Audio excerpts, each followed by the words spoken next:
Bom dia, com a paz do Senhor Jesus.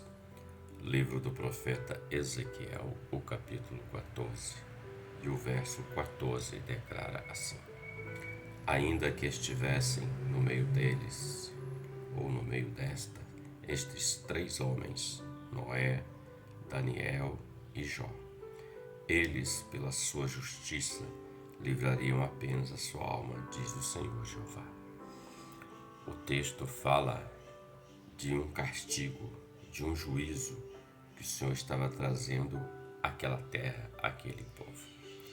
E quando o Senhor está declarando acerca do seu juízo, porque o povo pecara gravemente contra o Senhor, ele faz menção desses três homens, dizendo que se estivesse naquele local que ele ia trazer destruição, Noé, Daniel e Jó, eles livrariam apenas os três, e o resto todo pereceria diante daquilo que Deus traria.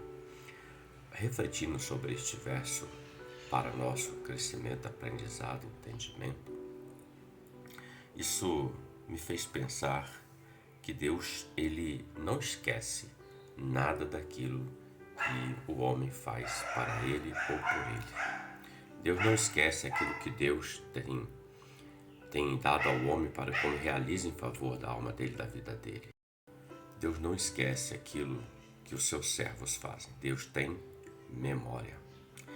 Ele faz menção desses três homens que, quando olhamos para anterior a Ezequiel, nós vamos ver Noé num tempo onde Deus queria destruir o mundo antigo, porque o pecado se multiplicou, a iniquidade, e ele encontra Noé. A palavra diz que Noé achou graça diante de Deus e deu a Noé uma saída, um escape, para que ele não fosse condenado junto com aquele mundo antigo. Disse: ele constrói uma arca, e Noé obedeceu ao Senhor, construiu uma arca e colocou dentro daquela arca ele, a esposa, os filhos, as noras, toda a casa dele, toda a família dele, e somente esses 8 foram salvos daquele juízo, aquela justiça que aconteceu no passado. E Noé construiu exatamente conforme Deus determinou. Então Deus deu a ele uma saída e ele obedeceu a isso. Também faz menção de Daniel, um adolescente para jovem, um jovem que foi levado cativo para a Babilônia. E quando ele chega em Babilônia, a primeira coisa que Daniel diz é: Daniel assentou no seu coração não se contaminar com o banquete, as iguarias do rei, nem com o vinho, mas pediu ao chefe dos eunucos, Aspenaz, que lhe dessem legumes e água para beber, legumes para comer, porque aquilo era consagrado a ídolos. Então Daniel alcançou graça diante de Deus, ciência, sabedoria, dons, e foi um dos maiores profetas do Antigo Testamento. E também ele fala de Jó, um homem que era justo, reto, temente a Deus e se desviava do mal. O próprio Deus deu testemunho de Jó na eternidade, naquele dia. E Jó sofreu perdas terríveis na vida dele, financeiras, materiais, familiares. A morte veio sobre a família.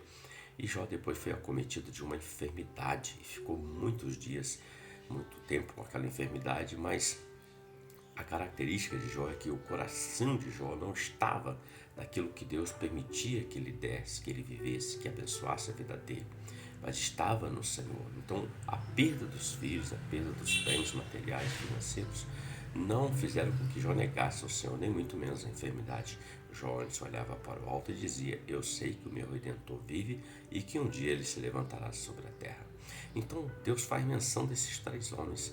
Isso para nós é uma reflexão, porque olhando Deus dizendo que vai trazer um juízo, mas se tivesse esses três naquele lugar do juízo da sentença, Deus simplesmente livraria esses três daquela condenação do juízo da sentença, não permitiria que viesse sobre eles. Por quê?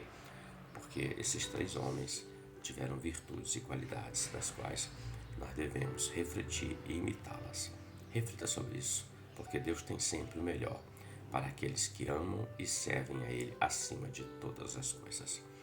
Ótimo dia para você, que Deus te abençoe com a paz do Senhor Jesus. Amém?